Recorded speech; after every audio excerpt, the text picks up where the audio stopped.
Good morning students and welcome to Sairam Sampathrao educational platforms. Daily current అఫైర్స్లో భాగంగా ఈరోజు ఈనాడులో వచ్చిన ముఖ్యమైనటువంటి వార్తలను చూసుకుంటే వ్యవసాయ సంబంధిత పథకాలకు బడ్జెట్ కేటాయింపులు ఇవ్వడం జరిగింది. అదేవిధంగా గవర్నర్ స్పీకర్ వ్యవస్థలను ఖచ్చితంగా ప్రక్షాళన చేయాలి, లేదంటే అందులో ఖచ్చితంగా సంస్కరణ రావాలనేసి చెప్పడం జరిగింది. అదేవిధంగా ఇటీవల ఎంఎస్పి అదేవిధంగా రైతు ఉద్యమాలు అనేవి ఎక్కువగా జరగడంతో సుప్రీంకోర్టు దాని మీద రియాక్ట్ అయ్యి ఒక కమిషన్ ఏర్పాటు చేయడం జరిగింది. సో ఈ కాంటెక్స్లో మనం నేషనల్ కమిషన్ ఆన్ ఫార్మర్స్ అనే అంశం గురించి చదువుకుంటాం. అదేవిధంగా క్యాస్ట్ సెన్సస్ కులగణన గురించి చదువుకుంటున్నాం. అదేవిధంగా సెబీ చైర్మన్ ఇటీవల కాలంలో ఎక్కువగా న్యూస్ ఛానల్స్లో ఉండడం, అదేవిధంగా హిండెన్బర్గ్ రిపోర్టు, ఇటువంటి అన్ని అంశాల గురించి కూడా మనం చదువుకుంటాం. అదేవిధంగా రెన్యూవబుల్ ఎనర్జీ రిసోర్సెస్ భాగంగా సోలార్ ఎనర్జీ, అదేవిధంగా ఫ్లెక్స్ ఫ్యూయల్స్ గురించి, అదేవిధంగా రైన్ వాటర్ హార్వెస్టింగ్స్ గురించి, ఇటువంటి అన్ని అంశాల గురించి డిస్కస్ చేద్దాం. అదేవిధంగా వివిధ రకాల విపత్తుల గురించి కూడా మనం డిస్కస్ చేసుకుందాం ఈరోజు కరెంట్ అఫైర్స్లో భాగంగా. సో ఇకపోతే మనం మేజర్గా మన యొక్క కరెంట్ అఫైర్స్లో ఒక్కొక్క అంశాన్ని గురించి డీటెయిల్గా చూస్తే, సో స్టార్టింగ్లో చెప్పుకున్నట్టే రైతు ఉద్యమానికి రైతులకి సంబంధించి ఇటీవల కాలంలో 7 కార్యక్రమాలకు అనుగుణంగా 14,235 కోట్ల వరకు కేంద్ర కేబినెట్ సమ్మతించడం జరిగింది. సో ఇందులో భాగంగా ఆ 7 స్కీమ్స్ ఏంటి? సో ఒకటి డిజిటల్ అగ్రికల్చర్ మిషన్, అదేవిధంగా సాగులో శాస్త్రీయ విధానాలకు సంబంధించి నిధులు కేటాయించడం జరిగింది. అదేవిధంగా వ్యవసాయ విద్య యాజమాన్య విధానాలను బలోపేతం చేసే విధంగా 2,291 కోట్లను మంజూరు చేయడం జరిగింది. అదేవిధంగా పాడిలో ఉత్పాదకత పెంపు కోసం 1,702 కోట్లని, అదేవిధంగా ఉద్యాన పంటల్లో సుస్థిరత కోసం అంటే హార్టికల్చర్లో సస్టైనబిలిటీ కోసం 1,129 కోట్లని, అదేవిధంగా కృషి విజ్ఞాన కేంద్రాల బలోపేతం కోసం 1,202 కోట్లను, అదేవిధంగా వ్యవసాయ రంగ సహజ వనరుల సంరక్షణ కోసం 1,115 కోట్లు మంజూరు చేయడం జరిగింది. సో ఖచ్చితంగా మనకి రాబోయే టీజీపీఎస్సీ గ్రూప్ 2 అవ్వచ్చు, ఏపీపీఎస్సీ గ్రూప్ 2లో ఈ 7 స్కీమ్స్లో ఏదో ఒక అంశం గురించి అడుగుతారు కాబట్టి ఈ 7 స్కీమ్స్ యొక్క ప్రత్యేకతలు, అదేవిధంగా ఎంతవరకు నిధులను మంజూరు చేశారు అనే అంశం గురించి మనం ఇక్కడ చదువుకోవాల్సిన అవసరం ఉంది. సో ఇకపోతే అన్నదాతలకు వెన్నుదన్ను అనేసి ఈ ఫస్ట్ ఏదైతే స్లైడ్ చెప్పుకున్నామో దానికి రిలేటెడ్గానే ఒక్కొక్క స్కీమ్ గురించి ఇక్కడ డిస్కస్ చేయడం జరిగింది. సో ఇక్కడ డిజిటల్ అగ్రికల్చర్ మిషన్లో భాగంగా రైతుల వివరాలను ఇక్కడ నమోదు చేస్తారు. అదేవిధంగా భూముల పటాల రిజిస్ట్రేషన్ని ఒకటి నిర్వహిస్తారు. అంతేకాకుండా రైతులకు సంబంధించిన రిజిస్ట్రీ అవ్వచ్చు, అదేవిధంగా వరదల పర్యవేక్షణ, వాతావరణం, శాటిలైట్ డేటా, అదేవిధంగా భూగర్భ జలాలు, ఉపరితల జలాల లభ్యత సమాచారాన్ని సేకరించి రైతులకు అందుబాటులో ఉంచే విధంగా ఈ డిజిటల్ అగ్రికల్చర్ మిషన్ని తీసుకురావడం జరిగింది. అదేవిధంగా ఆధునిక సాంకేతిక పరిజ్ఞానం, కొనుగోలుదారులతో రైతులను అనుసంధానం చేయడం, మొబైల్ ఫోన్ల ద్వారా రైతులకు అవసరమైన కొత్త సాంకేతిక పరిజ్ఞానాన్ని అందుబాటులోకి తేవడం లాంటి కార్యక్రమాలను ఈ డిజిటల్ అగ్రికల్చర్ మిషన్లో భాగంగా చేపడతారు. రైట్. సో ఈ విధంగా వాళ్ళకి డిజిటల్ లిటరసీ అనేది పెరుగుతుంది. తద్వారా మార్కెటింగ్ మీద అవగాహన ఏర్పడటం వల్ల రైతుల యొక్క ఏదైతే ఇది ఉందో దాన్ని ఇంక్రీజ్ చేయవచ్చు మనం. రైట్. లిటరసీ పరంగా, అక్షరాస్యత పరంగా మనం వాళ్ళని ముందుకు తీసుకురావచ్చు. ఇకపోతే విద్యా పరిశోధనలకు పెద్దపీట అనేసి వేయడం జరిగింది. సో ఈ కాంటెక్స్ట్లో భాగంగా చూసుకుంటే శాస్త్రీయ విధానాలను సాగులోకి తీసుకురావడం వల్ల అక్కడ ఆహార భద్రత, పౌష్టికాహార భద్రతను తీసుకురావచ్చు. అదేవిధంగా వాణిజ్య పంటలు అధిక దిగుబడులు ఇచ్చేలా ప్రోత్సహిస్తారు ఇందులో భాగంగా. అదేవిధంగా మోస్ట్లీ ఇప్పుడు పురుగులు, చీడపీడల నివారణకు పరిశోధన కూడా ఈ వ్యవసాయ రంగ విద్యాలయాల్లో రీసెర్చ్ అనేది మొదలు పెడతారు. అదేవిధంగా వ్యవసాయ విద్యను బలోపేతం చేసే విధంగా 2,231 కోట్లను మంజూరు చేయడం జరిగింది. సో ఇందులో మెయిన్గా ప్రజెంట్ ఏదైతే ఇండస్ట్రియల్ రెవల్యూషన్ 4.0 ఉందో దీనికి అనుగుణంగా వ్యవసాయాన్ని మార్చే విధంగా సన్నాహాలు చేస్తున్నారు. లైక్ ఆర్టిఫిషియల్ ఇంటెలిజెన్స్ తీసుకురావడం అవ్వచ్చు, బిగ్ డేటా అనలిటిక్స్ అవ్వచ్చు. సో ఈ అంశాలన్నింటినీ ద్వారా వ్యవసాయానికి సాంకేతికతను అందించి అక్కడ ప్రొడక్టివిటీని పెంచాలనే ఉద్దేశంతో ప్రభుత్వం ఆలోచన చేస్తుంది. రైట్. ఇకపోతే పాడి పశువుల ఆరోగ్యాన్ని మెరుగుపరిచి వాటి ఉత్పాదకత పెంచేందుకు వీలుగా పశువుల ఆరోగ్య నిర్వహణ, పశు వైద్య విద్యకు ప్రాధాన్యత ఇస్తారు. సో మోస్ట్లీ మన ఇండియాలో లైఫ్ స్టాక్ అనేది చాలా ఇంపార్టెంట్. సో డైరీ ఉత్పత్తులు అవ్వచ్చు, సో మోస్ట్లీ డైరీ ఉత్పత్తుల్లో మిల్క్ ప్రొడక్షన్లో ఇండియా ఫస్ట్ ప్లేస్లో ఉంది. సో ఈ కాంటెక్స్లో చూసుకుంటే లైఫ్ స్టాక్ సెక్టార్ని మనం రక్షించుకోవాల్సిన అవసరం ఉంది. దీనికి అనుగుణంగా అనేక పథకాలను తీసుకొచ్చారు. లైక్ రాష్ట్రీయ గోకుల్ మిషన్ అవ్వచ్చు, గోబర్ధన్ యోజన, ఇలాంటి స్కీమ్స్ అన్ని తీసుకొచ్చి లైఫ్ స్టాక్ సెక్టార్ని మరింత అభివృద్ధి చేస్తుంది కేంద్ర ప్రభుత్వం. అదేవిధంగా ఉద్యాన పంటల సాగుకు సుస్థిరత మార్చేందుకు దేశంలో వివిధ ప్రాంతాల్లోని వాతావరణాన్ని తట్టుకొని నిలబడగలిగే పంటలను ప్రోత్సహిస్తారు. సో సేమ్ లైక్ అగ్రికల్చర్లో ఏ విధమైనటువంటి మార్పులు చేస్తున్నారో అదేవిధంగా హార్టికల్చర్ ఉద్యానవన పంటల్లో కూడా ఇటువంటి మార్పులను తీసుకురావడం వల్ల అక్కడ ఉత్పాదకత పెంచుతున్నారు. సో మోస్ట్లీ హార్టికల్చర్ అంటే కూరగాయలు అవ్వచ్చు, ఫ్లవర్స్ అవ్వచ్చు. సో ఇవన్నీ కూడా హార్టికల్చర్లో భాగంగా వస్తుంది. ఇటీవల కాలంలో చూసుకుంటే హార్టికల్చర్ సెక్టర్ అనేది చాలా బూమ్ అవుతుంది. సో దీన్ని బేస్ చేసుకొని హార్టికల్చర్కి నిధులను మంజూరు చేయడం జరిగింది, రైట్.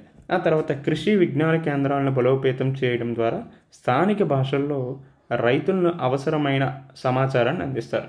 సో ఈ కృషి విజ్ఞాన కేంద్రాల ద్వారా not only in English, even regional లాంగ్వేజెస్లో కూడా వాళ్ళకి ప్రాపర్గా ఇన్ఫర్మేషన్ పాస్ చేయడం ద్వారా ఏం జరుగుతుంది, అసలు ఎటువంటి కార్యక్రమాలు చేపడుతుంది, సో ఇవన్నీ కూడా వాళ్ళకి తెలుస్తాయి. సో దానివల్ల అవేర్నెస్ అనేది రైతుల్లో ఏర్పడుతుంది, రైట్. అదేవిధంగా దేశవ్యాప్తంగా ఉన్న సహజ వ్యవసాయ వనరులను పరిరక్షిస్తారు. దీనికి అనుగుణంగా 1115 కోట్ల రూపాయలను మంజూరు చేయడం జరిగింది. సో సహజ వ్యవసాయ వనరులు అంటే రిజర్వాయర్స్ అవ్వచ్చు, చెరువులు అవ్వచ్చు, కుంటలు అవ్వచ్చు, భూగర్భ జల వనరులు, వీటన్నిటిని సంరక్షించడం జరుగుతుంది. సో మోస్ట్లీ అర్బన్ ఏరియాస్లో అవ్వచ్చు, ఈవెన్ రూరల్ ఏరియాస్లో ఇటీవల కాలంలో ఈ చెరువులు అవ్వచ్చు, రిజర్వాయర్స్, కుంటలు ఇవన్నీ ఆక్రమించుకోవడం జరుగుతుంది. సో ఈ కాంటెక్స్లో భాగంగా ఈ సహజ వ్యవసాయ వనరులు పరిరక్షించుకోవాల్సిన అవసరం ఖచ్చితంగా ఉంది కాబట్టి మేజర్గా దీని మీద కూడా ఫోకస్ చేయడం జరిగింది. సో ఇకపోతే ఇక్కడ మెయిన్స్ పర్స్పెక్టివ్లో మనం ఏ విధంగా అగ్రికల్చర్ అనే కాన్సెప్ట్ ఏదైనా ఇస్తే ఏ విధంగా చదువుకోవాలంటే, ఒకటి ఇన్పుట్స్ ఆధారంగా, ఇన్పుట్స్ మీన్స్ ప్రీ ప్రొడక్షన్, అదేవిధంగా ప్రాసెసింగ్, అదేవిధంగా అవుట్పుట్. సో ఈ 3 అంశాల ఆధారంగానే మనం మెయిన్స్ క్వశ్చన్ ఏదైనా చేయొచ్చు. సో ఇన్పుట్స్ ఏముంటాయి అగ్రికల్చర్లో? ఎరువులు ఉంటాయి, క్రిమిసంహారక మందులు ఉంటాయి, రైట్. అదేవిధంగా ఇరిగేషన్ సౌకర్యాలు, అది కాకుండా ఇరిగేషన్ సౌకర్యాలు, విత్తనాలు, రుణ సదుపాయాలు కాకుండా ఇంకేముంటాయి, రైట్, యంత్రీకరణ ఉంటుంది. సో ఈ విధమైనటువంటి అంశాలన్నీ కూడా మనకి ఇన్పుట్స్లో వస్తాయి. సో ఇఫ్ ఇన్ కేస్ ఏదైనా వ్యవసాయానికి సంబంధించి ఏవైనా సమస్యలు ఉన్నాయంటే ఒక్కొక్కటి చెప్పొచ్చు. ఎరువులు సరైనటువంటి క్వాలిటీ లేకపోవడం, క్రిమిసంహారక మందులు ఎక్కువగా యూజ్ చేయడం, ఎన్పికే రేషియో ఎక్కువ అవటం, సో ఈ ఫెర్టిలైజర్స్ అవ్వచ్చు, క్రిమిసంహారక మందులు, సో దీనివల్ల హెల్త్ ఇంపాక్ట్స్ ఎక్కువ అవుతాయి. అదేవిధంగా ఇరిగేషన్ సౌకర్యాలు అన్ని ప్రాంతాల్లో లేవు, కొన్ని ప్రాంతాలకే పరిమితమైంది. సో విత్తనాలు నాణ్యత లేకపోవడం వల్ల ఎక్కువ దిగుబడి రావట్లేదు. యంత్రీకరణ అనేది ఇప్పుడిప్పుడే జరుగుతుంది కానీ ఇంకా పూర్తిగా రాలేదు. రుణ సదుపాయాలు సరిగ్గా అందకపోవడం వల్ల, ఫార్మర్స్కి ఇన్వెస్ట్మెంట్స్ దొరకకపోవడం వల్ల చాలా విధాలుగా వాళ్ళు మనీ లెండర్స్ మీద ఆధారపడుతున్నారు, అక్కడ వాళ్ళు దోపిడీ జరుగుతుంది. సో ఈ విధమైనటువంటి అంశాలన్నీ కూడా ఇన్పుట్స్లో మనం రాయొచ్చు. సో ఇఫ్ ఇన్ కేస్ మనం ఇష్యూస్ అయినా ఈవెన్ సొల్యూషన్స్ అయినా దీన్ని బేస్ చేసుకొని రాయొచ్చు, రైట్.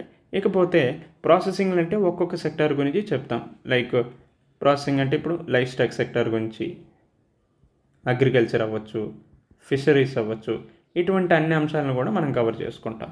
సో ఈ విధంగా ప్రాసెసింగ్ అనే అంశాన్ని గురించి మనం డిస్కస్ చేసుకొని తర్వాత అవుట్పుట్లో మేజర్గా ఏమొస్తుంది, ట్రాన్స్పోర్ట్ ఫెసిలిటీస్, ట్రాన్స్పోర్టింగ్, అదేవిధంగా స్టోరేజ్ ఫెసిలిటీ, తర్వాత మార్కెటింగ్. సో ఈ మార్కెటింగ్ లాస్ట్కి ఏమో వాల్యూ యాడెడ్ అంటే మనం ఫుడ్ ప్రాసెసింగ్ ఇండస్ట్రీస్ని ఇక్కడ యాడ్ చేస్తాం. సో రీసెంట్గా ఏపీపీఎస్సీ గ్రూప్ 1 మెయిన్స్లో ఈ ఫుడ్ ప్రాసెసింగ్ ఇండస్ట్రీ మీద ఎక్కువగా ఫోకస్ చేయడం జరిగింది. ఎట్ ది సేమ్ టైం యూపీఎస్సీలో కూడా ఎక్కువగా ఫుడ్ ప్రాసెసింగ్ ఇండస్ట్రీస్ మీద ఎక్కువగా కాన్సన్ట్రేట్ చేయడం జరుగుతుంది, రైట్. ఈ కాంటెక్స్లో చూసుకుంటే ఫుడ్ ప్రాసెసింగ్ ఇండస్ట్రీస్ని మనం చదువుకోవాలి. సో ఇక్కడ అవుట్పుట్ని, ట్రాన్స్పోర్టు, స్టోరేజ్, మార్కెటింగ్ని మనం ఏ విధంగా చూస్తామంటే, so if in case issues ఇచ్చాను అనుకోండి, సో ట్రాన్స్పోర్టేషన్ ఫెసిలిటీస్ సరిగ్గా లేదని చెప్పొచ్చు, స్టోరేజ్ ఫెసిలిటీస్ సరిగ్గా లేకపోవడం వల్ల ఎక్కువ కాలం నిల్వలు ఉండట్లేదు, సో దీనివల్ల ధరలు అనేవి పెరిగిపోతున్నాయి, సో మార్కెటింగ్ ఫెసిలిటీస్ అవ్వచ్చు, మార్కెటింగ్ యాక్సెసిబిలిటీ అవ్వచ్చు రైతులకు సరిగ్గా లేవు. సో ఈ విధమైనటువంటి అన్ని అంశాలని మనం అగ్రికల్చర్లో ఈ విధంగా చదువుకుంటాం. సో ఈ విధంగానే ఇష్యూస్ చెప్పొచ్చు, ఈ విధంగానే దానికి సొల్యూషన్స్ను కూడా చూపించడం వల్ల మనకి ఈజీగా అయిపోతుంది. అంటే మోస్ట్లీ మనకి ఎగ్జామ్ టైంలో అన్నీ గుర్తుకు రాకపోవచ్చు. సో ఈ టైప్ ఆఫ్ మెథడ్స్ని మనం ఫాలో అవడం వల్ల ఈజీగా మనం దాన్ని అడ్రస్ చేయొచ్చు, రైట్. సో ఇకపోతే రైతుల సమస్యల పరిష్కారానికి ఉన్నత స్థాయి కమిటీ వేయాలి అని సుప్రీంకోర్టు యోచించింది. దానికి అనుగుణంగానే ఒక కమిటీని కూడా నియమించింది. దానికి హెడ్గా జస్టిస్ నవాబ్ సింగ్ని చైర్పర్సన్గా వ్యవహరించారు. సో ఎవరు? జస్టిస్ నవాబ్ సింగ్ అధ్యక్షతన సుప్రీంకోర్టు ఒక కమిటీ వేయడం జరిగింది, రైట్. ఇది ఇంపార్టెంట్. సో ఇది ప్రిలిమ్స్ పర్స్పెక్టివ్ ఇంపార్టెంట్. సో దీన్ని బేస్ చేసుకుని రైతుల సమస్యల పరిష్కారానికి ఎటువంటి కమిషన్లు ఇండియాలో ఏర్పాటు చేయడం జరిగిందంటే మేజర్గా నేషనల్ కమిషన్ ఆన్ ఫార్మర్స్ అనేది 2004వ సంవత్సరంలో ఏర్పాటు చేయడం జరిగింది. సో ఇది మోస్ట్ ఇంపార్టెంట్, రైట్. సో దీనికి చైర్మన్గా ఎవరు వ్యవహరించారంటే మనందరికీ సుపరిచితమైనటువంటి స్వర్గీయులు ఎంఎస్ స్వామినాథన్ గారు. సో ఈయన్నే మనం father of Indian green revolution అంటారు, రైట్. మరి ఫాదర్ ఆఫ్ గ్రీన్ రెవల్యూషన్ ఎవరో మీరు కామెంట్ రూపంలో తెలియజేయండి, రైట్. సో ఈ విధంగా నేషనల్ కమిషన్ ఆన్ ఫార్మర్స్ అందులో ఉన్నటువంటి అంశాల గురించి మనం కొంచెం డీటెయిల్గా చదువుకుందాం, రైట్. ఎందుకంటే రీసెంట్గా ఎంఎస్పి అవ్వచ్చు, లేదంటే రైతు ఉద్యమాలు ఎక్కువగా అవుతున్నాయి. సో ఈ కాంటెక్స్ట్లోనే మనకి ఈ కమిటీ అనేది ఏర్పాటు చేయడం జరిగింది. సో మోస్ట్లీ ఇక్కడ ఏదైతే ఎంఎస్పి ధరలను సూచించారో ఈ ఎంఎస్పి ధరలకు అనుగుణంగానే మాకు ఎంఎస్పిని మంజూరు చేయండి అనేసి రైతులు వాదిస్తున్నారు. సో ఇక్కడ ఏ ఏ అంశాల గురించి సూచించడం జరిగిందంటే మేజర్గా భూ సంస్కరణలు అనేవి చేపట్టాలని చెప్పారు. ఎందుకంటే మోస్ట్ ఆఫ్ ది ఇండియాలో ల్యాండ్ హోల్డింగ్స్ చిన్న చిన్న కమతలుగా ఉన్నాయి. అదేవిధంగా ల్యాండ్లో కూడా ఇన్ఈక్వాలిటీస్ ఎక్కువగా ఉండడం వల్ల అక్కడికి ఖచ్చితంగా ల్యాండ్ రిఫార్మ్స్ రావాల్సిన అవసరం ఉందనేసి గట్టిగా చెప్పింది. అదేవిధంగా ఇరిగేషన్ సౌకర్యాల్లో కూడా సో మోస్ట్లీ కొన్ని ఏరియాస్కి కాన్సన్ట్రేట్ అయిపోవడం, మిగతా ఏరియాస్కి కాన్సన్ట్రేట్ అవ్వకపోవడం. సో ఆ ఏరియాస్లో కూడా ఇరిగేషన్ సౌకర్యాలు రావాలనేసి, అదేవిధంగా రెయిన్ వాటర్ హార్వెస్టింగ్ వంటి మెథడ్స్, అదేవిధంగా వాటర్ లిటరసీ మూవ్మెంటు, ఈ టైప్ ఆఫ్ పానీ పంచాయత్స్ ఇవన్నీ కూడా తీసుకురావాలనేసి ఇందులో రిపోర్ట్ చేయడం జరిగింది. అదేవిధంగా ప్రొడక్టివిటీని పెంచే విధంగా క్లైమేట్ స్మార్ట్ అగ్రికల్చర్ అవ్వచ్చు, వంగడాలను క్వాలిటీగా ఇచ్చేసేవి. సో ఈ టైప్ ఆఫ్ అన్ని అంశాల గురించి చెప్పారు. అదేవిధంగా రుణము మరియు ఇన్సూరెన్స్ ఫెసిలిటీస్ కూడా అందించాలనేసి, సో క్రాప్ ఇన్సూరెన్స్ అవ్వచ్చు, హెల్త్ ఇన్సూరెన్స్ అవ్వచ్చు రైతులకి. సో ఈ టైప్ ఆఫ్ అంశాలన్నీ కూడా ఈ కమిషన్లో చెప్పారు. అదేవిధంగా ఆహార భద్రత గురించి చెప్పారు. రైతుల ఆత్మహత్యలను తగ్గించే విధంగా ప్రభుత్వాలు చొరవ తీసుకోవాల్సిన అంశం ఖచ్చితంగా ఉందనేసి గట్టిగా చెప్పడం జరిగింది. అదేవిధంగా ఇప్పుడు ఏదైతే మోస్ట్లీ అగ్రికల్చర్ సెక్టార్లో మనకి డిస్గైజ్డ్ అన్ఎంప్లాయ్మెంట్ అనేది ఎక్కువగా ఉంటుంది, రైట్. ఈ డిస్గైజ్డ్ అన్ఎంప్లాయ్మెంట్ వల్ల ఎటువంటి మార్జినల్ ప్రొడక్టివిటీ ఏముంటుంది? 0 ఉంటుంది. సో ఇక్కడ ఎక్కువగా ఆధారపడటం వ్యవసాయంలో మోస్ట్లీ 45% వరకు రైతులు ఆధారపడి ఉంటున్నారు ఉద్యోగాల మీద. అయితే దీనికి సంబంధించి ఇఫ్ ఇన్ కేస్ ఎంప్లాయ్మెంట్ చేస్తున్నప్పటికీ కూడా అక్కడ ప్రాపర్గా ప్రొడక్టివిటీ అనేది ఉండటం లేదు. సో ఈ టైప్ ఆఫ్ ఎంప్లాయ్మెంట్ని మనం డిస్గైజ్డ్ అన్ఎంప్లాయ్మెంట్గా చెప్పుకోవచ్చు. సో ఈ డిస్గైజ్డ్ అన్ఎంప్లాయ్మెంట్ ఏదైతే ఉందో దాన్ని తొలగించి ప్రాపర్గా ప్రొడక్టివ్ ఎంప్లాయ్మెంట్ని తీసుకురావాలి అనేసి నేషనల్ కమిషన్ ఫర్ ఫార్మర్స్ అనేది చెప్పడం జరిగింది, రైట్. సో ఈ విధంగా నేషనల్ కమిషన్ ఆన్ ఫార్మర్స్ అనే అంశం గురించి మనం చదువుకోవచ్చు. ఇకపోతే రద్దయినా చేయాలి, ఏకాభిప్రాయంతోనైనా నియమించాలనేసి గవర్నర్ వ్యవస్థ, అదేవిధంగా స్పీకర్ వ్యవస్థ గురించి సింఘ్వి గారు డిమాండ్ చేయడం జరిగింది, రైట్. ఈ కాంటెక్స్ట్లో చూసుకుంటే అసలు గవర్నర్ వ్యవస్థ అంటే ఏంటి, స్పీకర్ వ్యవస్థ అంటే ఏంటి అనేది మనం చదువుకోవాలి, రైట్. గవర్నర్ వ్యవస్థ ఆర్టికల్ 153 నుంచి 167 వరకు మన భారత రాజ్యాంగంలో ఇవ్వడం జరిగింది. సో ఈయన అపాయింట్మెంట్ ఏ విధంగా ఉంటుంది, అదేవిధంగా ఈయన క్వాలిఫికేషన్స్ ఏ విధంగా ఉంటాయి, అదేవిధంగా ఈయన పవర్స్ అండ్ ఫంక్షన్స్ ఏంటి, ఈ గవర్నర్ వ్యవస్థ ఉన్నటువంటి ఇష్యూస్ ఏంటి, దానికి ఎటువంటి పరిష్కార మార్గాలను సూచించాలి. లైక్ ఇప్పుడు మనకి ఎల్ఎం సింఘ్వి కమిటీ అవ్వచ్చు, రైట్. ఇంకా సర్కారియా కమిషన్, ఈ కమిషన్స్ అన్నీ కూడా చాలా పరిష్కార మార్గాలను సూచించడం జరిగింది. సో దీనికి అనుగుణంగా మనం మెయిన్స్ కోణంలో గవర్నర్ వ్యవస్థ గురించి చదువుకోవాలి. సో ఇది most most important topic in Mains. If in case mostly group 1లో రావడానికి చాలా స్కోప్ ఉంది. ఈవెన్ యూపీఎస్సీలో కూడా వచ్చేసుకోవడానికి స్కోప్ ఉంది. ఎందుకంటే ఇటీవల కాలంలో గవర్నర్ వ్యవస్థ అనేది చాలా కాంట్రవర్షియల్గా మారింది. ఎగ్జాంపుల్ కేరళలో అవ్వచ్చు, తమిళనాడులో అవ్వచ్చు, లాస్ట్ ఇయర్లో మన తెలంగాణలో అవ్వచ్చు. సో తమిళసై గారికి, అదేవిధంగా సీఎంకి, అప్పటి సీఎం కేసీఆర్ గారికి, అదేవిధంగా కేరళ గవర్నర్, అదేవిధంగా తమిళనాడు గవర్నర్. సో ఈ టైప్ ఆఫ్ ఇది ఉండటం వల్ల గవర్నర్స్కి, ఐ మీన్ నామినల్ హెడ్స్కి, రియల్ హెడ్స్కి చాలా డిఫరెన్సెస్ అనేది ఏర్పడుతున్నాయి. సో ఈ కాంటెక్స్లో గవర్నర్స్ అనేవారు ఏ విధంగా ఉండాలి, ఇటువంటి అన్ని అంశాలని మనం ఫర్దర్గా వచ్చే మెయిన్స్ వీడియోస్లో మనం తెలుసుకుందాం. అదేవిధంగా స్పీకర్ని ఆర్టికల్ 94 ప్రకారం నియమించడం జరుగుతుంది. సో మెయిన్గా స్పీకర్ అనే పదవి ఎందుకు ఎక్కువగా కాంట్రవర్షియల్ ఉందంటే, ఇది పార్టీ ఫిరాయింపులకు సంబంధించి ఇఫ్ ఇన్ కేస్ ఎవరైనా పార్టీ మారారంటే ఖచ్చితంగా అక్కడ పార్టీ ఫిరాయింపు జరిగినట్టే. అలా పార్టీ ఫిరాయించడం అనేది రాజ్యాంగ విరుద్ధమైనటువంటి అంశం. అదేవిధంగా యాంటీ డిఫెక్షన్ లా చట్టం ప్రకారం ఆయన్ని ఖచ్చితంగా తొలగించాల్సిన బాధ్యత స్పీకర్కి ఉంది. అయితే ఇక్కడ స్పీకరు పక్షపాత ధోరణిని అనుసరించడం వల్ల ఈ యాంటీ డిఫెక్షన్ లా ఏదైతే ఉందో అది కూడా గాడి తప్పుతుంది. సో ఈ కాంటెక్స్లో మనకి స్పీకర్ ఎవరు, ఈ స్పీకర్ వ్యవస్థ ఏ విధంగా ఉంటుంది, ఎందుకు కాంట్రవర్షియల్గా మారింది, so A type of reforms తీసుకురావడం వల్ల మంచిది ఉంటుంది, అదేవిధంగా సుప్రీంకోర్టు రిలేటెడ్ కేసెస్ ఏవైనా ఉన్నాయా, లైక్ కిహటో అలోహాన్ కేసు అవ్వచ్చు. సో ఈ కేసెస్ ఏంటి, ఇటువంటి అన్ని అంశాలను కూడా మనం ఫర్దర్గా వచ్చే వీడియోస్లో తెలుసుకుందాం. సో ఇక్కడ టైం అనేది తక్కువగా ఉండటం వల్ల నేను ఫర్దర్గా వచ్చే వీడియోస్లో చెప్పాలని అనుకుంటున్నాను, రైట్. ఇకపోతే కులగణన ప్రభుత్వ పరిధిలోని అంశం, పిటిషన్ను తిరస్కరించిన సుప్రీంకోర్టు. సో ఈ క్యాస్ట్ సెన్సస్ ఏదైతే ఉందో అది ఎగ్జిక్యూటివ్ లేదంటే లెజిస్లేటివ్ గవర్నమెంట్ ఆధీనంలో ఉన్నది. సో మేము ఎటువంటి జోక్యం చేసుకోవడానికి ఆస్కారం లేదనేసి చెప్పడం జరిగింది. సో ఈ కాంటెక్స్ట్లో చూసుకుంటే అసలు క్యాస్ట్ సెన్సస్ అంటే ఏంటి, దానికి గల సిగ్నిఫికెన్స్, అదేవిధంగా ఎందుకు ఈ క్యాస్ట్ సెన్సస్ ఉండకూడదు అనేక అంశాలు మనం ఇక్కడ డిస్కస్ చేసుకున్నాం. సో క్యాస్ట్ సెన్సస్ అనేది 1931 ఆ టైంలో అయితే తీసుకురావడం జరిగింది. సో మోస్ట్లీ ఓబీసీ, అదేవిధంగా ఎస్సీ, ఎస్టీ, అదేవిధంగా జనరల్ కేటగిరీ, ఈ కేటగిరీలు ఏవైతే ఉన్నాయో వీటికి అనుగుణంగా క్యాస్ట్లు అనేవి ఏర్పాటు చేయడం జరుగుతుంది. సో దీనికి అనుగుణంగా సెన్సస్ అనేవి ఉంటుంది. అయితే 1931 తర్వాత ఈ ఓబీసీ కమ్యూనిటీ ఏదైతే ఉందో దానికి అనుగుణంగా ఎటువంటి సెన్సస్ అనేది రిలీజ్ చేయడం లేదు. దీనివల్ల ఏమవుతుందంటే ఈ కమ్యూనిటీలో రిజర్వేషన్ సౌకర్యాలు కల్పించినప్పటికీ చాలా వెనుకబడి ఉన్నది. అయితే 2011లో సోషియో ఎకనామిక్ క్యాస్ట్ సెన్సస్ని తీసుకురావడం జరిగింది. బట్ ఇందులో ఎస్సీ ఎస్టీ యొక్క సెన్సస్ని ఇచ్చారు కానీ ఓబీసీ సెన్సస్ని మళ్ళీ రిలీజ్ చేయలేదు. సో ఈ కాంటెక్స్లో most of the state governments అన్నీ కూడా కులగణన చేపట్టాలనేసి చాలా గట్టిగా ఉన్నాయి. దీనికి అనుగుణంగా బీహార్ గవర్నమెంట్ కూడా ఈ కులగణన అనేది చేపట్టింది. సో ఈ కాంటెక్స్లో దీని ప్రాముఖ్యత ఏంటి, అదేవిధంగా ఎగ్నెస్ట్ ఏంటి అనేవి చూసుకోవాలి. సో మోస్ట్లీ ప్రాముఖ్యత ఏంటంటే సామాజిక అసమానతలు ఏవైతే ఉన్నాయో దాన్ని ఈ క్యాస్ట్ సెన్సస్ ద్వారా తగ్గించవచ్చు. అదేవిధంగా వనరులు అనేది సమానంగా అందించవచ్చు. అదేవిధంగా ఎఫర్మేటివ్ పాలసీస్ ఏవైతే ఉన్నాయో, రిజర్వేషన్ వ్యవస్థలు ఏవైతే ఉన్నాయో దాన్ని ప్రభావవంతంగా అమలు చేయవచ్చు. అదేవిధంగా భారతీయ సమాజం గురించి కాంప్రహెన్సివ్గా తెలుసుకునే ఇదైతే ఈ క్యాస్ట్ సెన్సస్ వల్ల ఉంటుంది.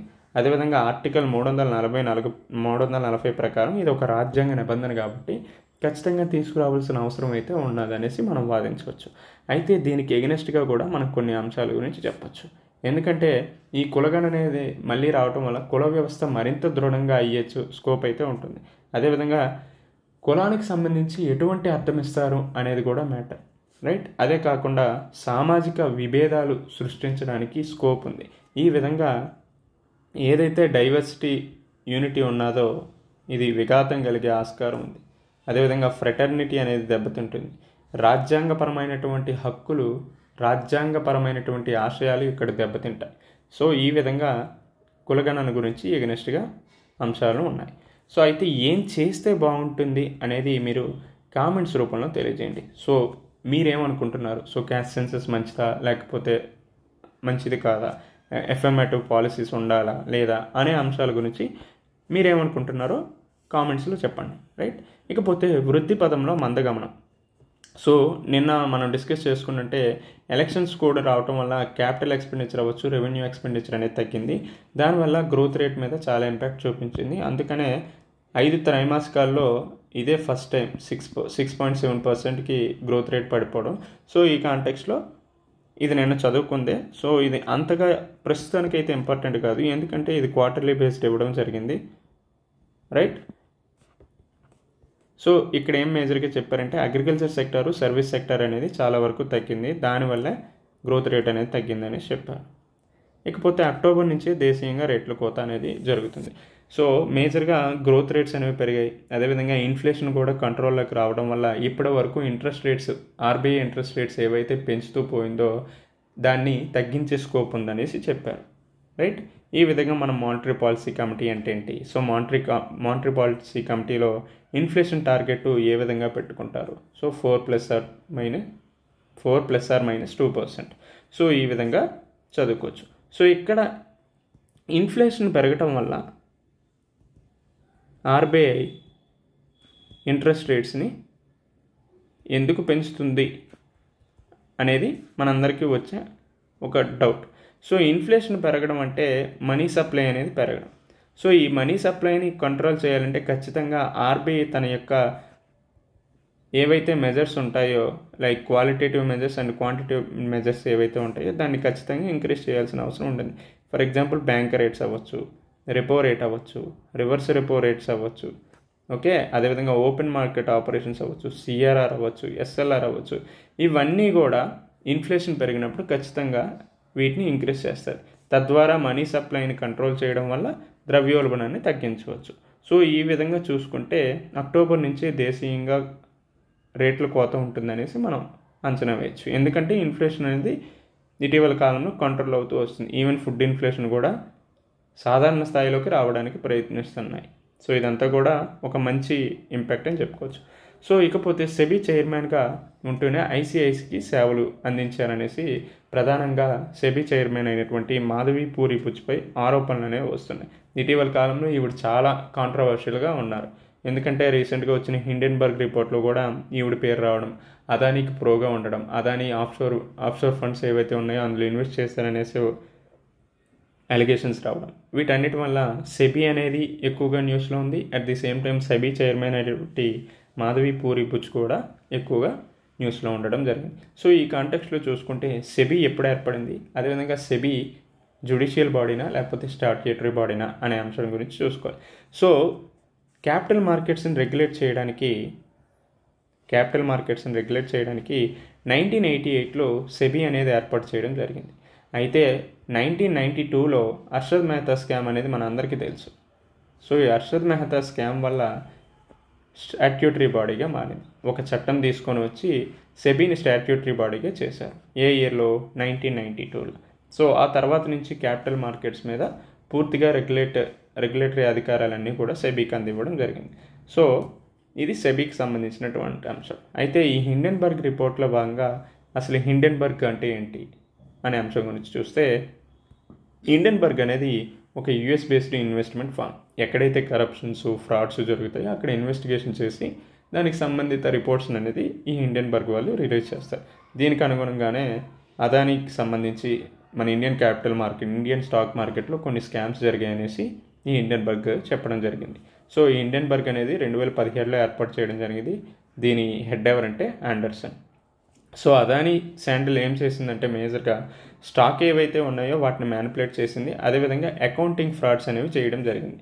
అదేవిధంగా షెల్ కంపెనీస్ని కొత్తగా క్రియేట్ చేసి అక్కడికి ప్రాఫిట్స్ అంతటినీ కూడా తీసుకువెళ్ళి ట్యాక్స్ ఎగవేతలకి పాల్పడ్డారు అనే అంశం గురించి మేజర్గా హిండెన్బర్గ్ రిపోర్ట్లో చెప్పడం జరిగింది. సో ఈ కాంటెక్స్ట్లో చూసుకుంటే మనం ప్రిలిమ్స్ పర్స్పెక్టివ్లో ఏ అంశాలను కవర్ చేయొచ్చు అంటే, ఒకటి ఫైనాన్షియల్ మార్కెట్ గురించి చదువుకోవచ్చు. సో ఫైనాన్షియల్ మార్కెట్ ఎన్ని రకాలు? 2 రకాలు. ఒకటి market, money market, 2 capital market. So ఈ కాంటెక్స్లో మనీ మార్కెట్ అంటే ఏంటి, క్యాపిటల్ మార్కెట్ అంటే అనే అంశాల గురించి చదువుకోవాలి. అదేవిధంగా షెల్ కంపెనీస్ అంటే ఏంటి, అదేవిధంగా విండో డ్రెస్సింగ్ అంటే ఏంటి.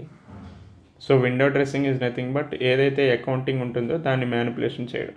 సో మేజర్గా ఇది మనకి 2009లో వచ్చిన సత్యం స్కామ్లో కూడా ఈ విండో డ్రెస్సింగ్ అనేది ప్రధానమైనటువంటి అంశంగా ఉంది, రైట్. అదేవిధంగా షార్ట్ సెల్లింగ్ అంటే ఏంటి, ఇటువంటి అన్ని అంశాల గురించి కూడా మనం ఇందులో చదువుకోవాలి. సో మోస్ట్లీ ఇప్పుడు టీజీపీఎస్సీ గ్రూప్ 1 అవ్వచ్చు, ఏపీపీఎస్సీ ఎగ్జామ్స్ అవ్వచ్చు, యూపీఎస్సీ ఎగ్జామ్స్ అవ్వచ్చు. సో ప్రశ్నలు అడిగే విధానంలో మార్పులు అనేవి వచ్చాయి. సో ఈ కాంటెక్స్లో మనం ఈ విధంగా ఈ ఫైనాన్షియల్ మార్కెట్స్ని చదువుకోవాలి, రైట్. అదేవిధంగా ఆప్ ఎమ్మెల్యే అమానతుల్లా ఖాన్ని అరెస్ట్ చేయడం జరిగింది. సో ఎందుకు అరెస్ట్ చేశారంటే మనీ లాండరింగ్కి పాల్పడ్డారు అనే అంశాన్ని బేస్ చేసుకొని ఈయన్ని అరెస్ట్ చేయడం జరిగింది. సో ఈ కాంటెక్స్లో చూసుకుంటే అసలు మనీ లాండరింగ్ అంటే ఏంటి, అదేవిధంగా దానికి సంబంధించిన స్టేజెస్, అదేవిధంగా ఈ మనీ లాండరింగ్ మెథడ్స్ ఏంటి అనే అంశం గురించి చూసుకోవాలి.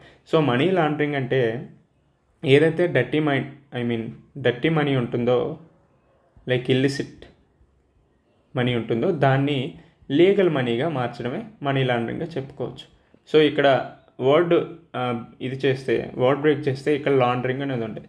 సో లాండ్రీ అనేది మనం సాధారణంగా ఏం చేస్తాం, ఏదైతే పాడైపోయిన వస్తువులు ఉంటాయో, పాడైపోయిన వస్త్రాలు అవన్నీ ఉంటాయో వాటిని క్లీన్గా చేయడమే. సో ఈ టైప్ ఆఫ్ దీంట్లోనే మనీ ఏదైతే డర్టీగా ఉంటుందో దాన్ని లీగల్గా చేయడమే మనీ లాండరింగ్గా చెప్పుకోవచ్చు. సో ఇక్కడ స్టేజెస్ 3 రకాలుగా ఉంటాయి. 1 placement stage, 2 layering stage, 3 integration stage. Placement స్టేజ్లో సాధారణంగా బ్యాంకుల్లోకి వీళ్ళు డబ్బులు పంపించడం జరుగుతుంది. ఆ తర్వాత లేయరింగ్ స్టేజ్లోకి వచ్చేసరికి ఫైనాన్షియల్ ట్రాన్సాక్షన్స్ జరుపుతారు. అల్టిమేట్గా ఇంటిగ్రేషన్ స్టేజ్లోకి వచ్చేసరికి కొత్తగా పర్చేజెస్ అవి ఇవి జరపడం వల్ల ఏదైతే ఇల్లీగల్ మనీ స్టార్టింగ్లో వచ్చిందో అదంతా లీగలైజ్ అవుతుంది. సో ఈ విధంగా మనీ లాండరింగ్లో స్టేజెస్ అనేవి ఉంటాయి, రైట్. ఇకపోతే మెథడ్స్ ఏంటి? సో మేజర్గా ఈ షెల్ కంపెనీస్లో అవ్వచ్చు, రియల్ ఎస్టేట్స్లో అవ్వచ్చు, ఈ అంశాల్లోనే ఎక్కువగా మనీ లాండరింగ్ అనేది జరుగుతుంది. సో దీనికి అనుగుణంగానే రియల్ ఎస్టేట్ సెక్టార్లో రేరా యాక్ట్ రావటం జరిగింది. సో దీనికి మనీ లాండరింగ్కి సంబంధించి ఏదైనా చట్టం ఉందంటే ఎస్ ఉంది, అది prevention of money laundering act 2002. So దీనికి మనం ఫర్దర్గా వచ్చే అంశాల్లో మనం డిస్కస్ చేసుకుందాం. So what is prevention of money laundering act, so money laundering అంటే ఏంటి, బ్లాక్ మనీ అంటే ఏంటి, సో ఇదంతా మనకి గ్రూప్ 1 మెయిన్స్లో భాగంగా వచ్చేదే, రైట్. అదేవిధంగా మనకి యూపీఎస్సీలో అయితే ఇంటర్నల్ సెక్యూరిటీలో కూడా వస్తుంది. నెక్స్ట్, చినుకులకు ఒడిసి పడితే భవిష్యత్తుకు భరోసా. సో మేజర్గా ఆయన ఎవరు, అమితాబ్ కాంత్, నీతి ఆయోగ్ మాజీ సీఈఓగా ఉన్నారు. అయితే ప్రజెంట్ నీతి ఆయోగ్ సీఈఓ ఎవరో కూడా కామెంట్ రూపంలో తెలియజేయండి. ప్రజెంట్ నీతి ఆయోగ్ సీఈఓ ఎవరు, రైట్. ఈయన ఏం చెప్పారు, చినుకులను ఒడిసి పడితే భవిష్యత్తుకు భరోసా అనేసి రెయిన్ వాటర్ హార్వెస్టింగ్ గురించి చెప్పడం జరిగింది. ఎందుకు చెప్పారు, సో మేజర్గా ఇండియాలో ప్రజెంట్ వాటర్ క్రైసిస్ అనేవి ఎక్కువ అవుతున్నాయి. తలసరి నీటి వినియోగం తగ్గిపోతుంది, వాటర్ డిమాండ్స్ అనేవి పెరిగిపోవడం వల్ల ప్రాపర్గా సప్లై లేకపోవడం వల్ల ఏమవుతుందంటే నీటి సంక్షోభం అనేది ఇటీవల కాలంలో పెరుగుతుంది. ఎగ్జాంపుల్గా బెంగళూరులో వాటర్ క్రైసిస్ అవ్వచ్చు. ఇన్ కేస్ ఎవరైనా వైజాగ్లో ఉన్నారంటే వాళ్ళకి కూడా వాటర్ క్రైసిస్ ఏ విధంగా ఉన్నాయో తెలుస్తుంది. అదేవిధంగా చెన్నై పరిసర ప్రాంతాల్లో అవ్వచ్చు. సో ఈ పరిసర ప్రాంతాల్లో అన్నింటిలో కూడా ఇటీవల కాలంలో వాటర్ క్రైసిస్ అనేవి ఎక్కువ అవుతున్నాయి. సో మనం ఈ నీటి సంక్షోభాన్ని నివారించాలంటే ఖచ్చితంగా రెయిన్ వాటర్ హార్వెస్టింగ్ని మనం ఏర్పాటు చేయాలి. ఏదైతే వాన నీటి ఉందో దాన్ని ఒడిసి పట్టుకొని భూగర్భ జల వనరుల్ని మనం ఇంక్రీజ్ చేసుకునేటట్టు మన యొక్క ప్రయత్నాలు స్టార్ట్ చేయాలని చెప్పారు. సో దీనికి అనుగుణంగా catch the rain where it falls when it falls అనే దీన్ని తీసుకురావడం జరిగింది. సో ప్రతి జిల్లాకి 75 చొప్పున సరస్సుల నిర్మాణం పునరుజ్జీవనం పూర్తయితే భవిష్యత్తులో నీటి కొరతను అధిగమించవచ్చు అనేసి నీతి ఆయోగ్ మాజీ సీఈఓ అయినటువంటి అమితాబ్ గారు చెప్పడం జరిగింది. ఆ తర్వాత సౌర విద్యుత్తును చొరవ చేసే మార్గం. మన దేశంలో చాలామంది అపార్ట్మెంట్లో అద్దెలలో నివసిస్తున్నారు. అందుకే విద్యుత్ ఉత్పత్తి కోసం రూఫ్ టాపులపై సౌర పలకాలను బిగించుకోవాలన్న ఆసక్తి ఉన్నప్పటికీ దీనికి అనుగుణంగా ప్రాపర్గా ఇంప్లిమెంటేషన్ అనేది జరగట్లేదు. సో ఈ కాంటెక్స్ట్లో బేస్ చేసుకుంటే సోలార్ రూఫ్ టాప్ పాలసీ గురించి చదువుకోవచ్చు. సో దీనికి అనుగుణంగా తీసుకొచ్చిన పథకం ఏంటి, పిఎం సూర్యోదయ యోజన. సో ఈ పిఎం సూర్యోదయ యోజన యొక్క పథకం యొక్క ముఖ్య లక్ష్యం ఏంటంటే రూఫ్ టాప్ సోలార్ సిస్టమ్ని ఏర్పాటు చేయాలి. ఎన్ని గృహాలకి అంటే 1 crore హౌస్ హోల్డ్స్కి రూఫ్ టాప్ సోలార్ సిస్టమ్ని ఏర్పాటు చేయాలనే ఉద్దేశంతో ఈ పిఎం సూర్యోదయ యోజన అనే పథకాన్ని తీసుకురావడం జరిగింది. So present roof top solar పథకం కింద 11 గిగావాట్ల ఉత్పత్తి అనేది జరుగుతుంది. సో ఎక్కువగా ఎక్కడ జరుగుతుందంటే గుజరాత్లో జరుగుతుంది. అయితే టోటల్ సోలార్ ఇన్స్టాల్డ్ కెపాసిటీ అనేది ఎక్కువగా రాజస్థాన్లో జరుగుతుంది, ఆ తర్వాత గుజరాత్లో జరుగుతుంది. సో ఈ టైప్ ఆఫ్ ఆర్డరింగ్ కూడా చాలా ఇంపార్టెంట్, రైట్. అయితే ఈ సోలార్ రూఫ్ టాప్ పాలసీ గురించి ఇంకొక పథకం ఏముందంటే పిఎం సూర్యఘర్ ముఫ్త్ బిజిలీ యోజన అనే పథకాన్ని కూడా తీసుకురావడం జరిగింది. ఎవరైతే ఈ రూఫ్టాప్ సోలార్ సిస్టమ్ని వినియోగిస్తారో వాళ్ళకి ఫ్రీ ఎలక్ట్రిసిటీ అనేది 300 యూనిట్ల వరకు ఇవ్వడం జరుగుతుంది అనేది ఈ పథకం యొక్క ముఖ్య లక్ష్యం. సో ఈ కాంటెక్స్ట్లో మనం ఈ సోలార్ రూఫ్టాప్ పాలసీ గురించి చదువుకుంటాం. ఆ తర్వాత ఫ్లెక్స్ ఫ్యూయల్ వాహనాలపై GST తగ్గించాలనేసి నితిన్ గడ్కరీ గారు చెప్పారు. సో ఈ ఫ్లెక్స్ ఫ్యూయల్ వెహికల్స్ అంటే ఏంటి? సో సాధారణంగా మనం ఉపయోగించే వాహనాలు ఏదైతే ఉంటాయో దానికి ఒక ఇంధనమే ఉంటుంది. అయితే ఈ ఫ్లెక్స్ ఫ్యూయల్ వెహికల్స్కి 2 ఇంధనాలు ఉంటాయి, రైట్? ఒకటి నార్మల్ది, రెండోది మిశ్రమ ఇంధనం అవ్వచ్చు. సో ఒకటి పెట్రోల్ అవ్వచ్చు, 2 ఇథనాల్ మిశ్రమంతో కూడింది అవ్వచ్చు, లేదంటే మిథనాల్ మిశ్రమంతో కూడింది అవ్వచ్చు. సో ఈ విధంగా ఫ్లెక్స్ ఫ్యూయల్ వెహికల్స్ ద్వారా ఏ పాజిటివ్స్ ఉన్నాయి అనే అంశం గురించి మనం చూసుకోవచ్చు. సో మేజర్గా ఇప్పుడు ఏదైతే ఇంధనం మీద మనం ఆధారపడుతున్నామో దాన్ని తగ్గించవచ్చు. సో తద్వారా ఇంపోర్ట్స్ని మనం తగ్గించవచ్చు. సో ఈ టైప్ ఆఫ్ దీంట్లో మనం ఈ రెన్యూవబుల్ ఎనర్జీ అనే అంశాల గురించి డీటెయిల్గా చదువుకోవాలి. సో ఫర్దర్గా వచ్చే వీడియోస్లో రెన్యూవబుల్ ఎనర్జీ అంటే ఏంటి, సో ఏ సోర్సెస్ ఉన్నాయి, అదేవిధంగా దీనివల్ల సిగ్నిఫికెన్స్ ఏంటి, సో దీని ప్రాముఖ్యత ఏంటి, అదేవిధంగా దీనికి ఎదురవుతున్న ఛాలెంజెస్ ఏంటి, అదేవిధంగా ఎటువంటి మెజర్స్ తీసుకోవాలి, అయితే ప్రభుత్వం ఏ మెజర్స్ తీసుకుంది, అదేవిధంగా ఇటువంటి అన్ని అంశాల గురించి కూడా మనం డిస్కస్ చేసుకుందాం. సో లైక్ సోలార్ అవ్వచ్చు, విండ్ అవ్వచ్చు, హైడ్రో అవ్వచ్చు, రైట్? అదేవిధంగా హైడ్రోజన్ మిషన్ గురించి. సో ఇటువంటి అన్ని అంశాల గురించి కూడా ఒక్కొక్కటిగా మనం రాబోయే రోజుల్లో మనం డిస్కస్ చేసుకుందాం. సో ఇక్కడ చూసుకుంటే ఫ్లెక్స్ ఫ్యూయల్ వెహికల్స్ ఏవైతే ఉన్నాయో దాని మీద GST అనేది తగ్గించాలి అనే యోచనలో ఉంది. అయితే రాష్ట్ర ప్రభుత్వాలకు కూడా వినతిని అందించడం జరిగింది. ఇఫ్ ఇన్ కేస్ రాష్ట్ర ప్రభుత్వాలు ఓకే అని చెప్తే ఖచ్చితంగా GST అనేది తగ్గిస్తామని చెప్పారు. ఇకపోతే నార్మల్గా హైబ్రిడ్ సాంప్రదాయ ఇంధనంతో నడిచే వాహనాలపై ప్రస్తుతం 28% GST ఉంది. అయితే విద్యుత్ వాహనాలకు 5% ఉందనేసి మనం చదువుకోవాలి. సో ఎలక్ట్రిక్ వెహికల్స్ మీద ప్రస్తుతం ఎంత శాతం GST ఉందంటే 5% ఉందనేసి మనం చెప్పుకోవచ్చు, రైట్? ఈ విధంగా ఈ ఫ్లెక్స్ ఫ్యూయల్ వెహికల్స్ గురించి చదువుకుంటాం. సో రాబోయే వీడియోలో దీని గురించి మనం డీటెయిల్గా ఇంకా డిస్కస్ చేసుకుందాం. నేటి నుంచి inter continental cup. So inter continental cup అనేది ఏ క్రీడకి సంబంధించిందంటే ఫుట్బాల్కి సంబంధించింది అని మనం చదువుకుంటాం. సో నిన్న ఒకటి ఇచ్చాడు, బోర్డర్ గవాస్కర్ ట్రోఫీ అనేది ఏ క్రీడకి సంబంధించింది అంటే క్రికెట్కి సంబంధించింది. సో ఈ విధంగా మనకి ఎగ్జామ్లు ఎలా ఇస్తారంటే inter continental cup, match the following అని చెప్పి ఇంటర్ కాంటినెంటల్ కప్ అవ్వచ్చు, అదేవిధంగా బోర్డర్ గవాస్కర్ ట్రోఫీ అవ్వచ్చు, యాషెస్ అవ్వచ్చు. సో ఈ విధంగా ఇచ్చి మ్యాచ్ ద ఫాలోయింగ్ ఇస్తారు. సో అప్పుడు ఈ టైప్ ఆఫ్ క్వశ్చన్స్ని ఇలా అడిగే స్కోప్ ఉంటుంది. సో స్పోర్ట్స్ దీంట్లో మనం ఇలా చదువుకోవచ్చు. సో లాస్ట్గా వలస కార్మికుల ఉత్తర్వులపై ఏం చేశారనేసి సుప్రీంకోర్టు ఆదేశించడం జరిగింది కేంద్ర ప్రభుత్వానికి. సో మోస్ట్లీ 2020-21 టైంలో మైగ్రెంట్స్ అనే వాళ్ళు చాలా వరకు మైగ్రేషన్ అయ్యారు. సో మనం చూసాం కోవిడ్ టైంలో ఎన్ని సమస్యలకు గురయ్యారు. సో ఈ కాంటెక్స్ట్లో మీరు వాళ్ళకి అనుగుణంగా ఏ పనులు ఏ కార్యక్రమాలు తీసుకొచ్చారనేసి సుప్రీంకోర్టు కేంద్ర ప్రభుత్వాన్ని ఆదేశించింది.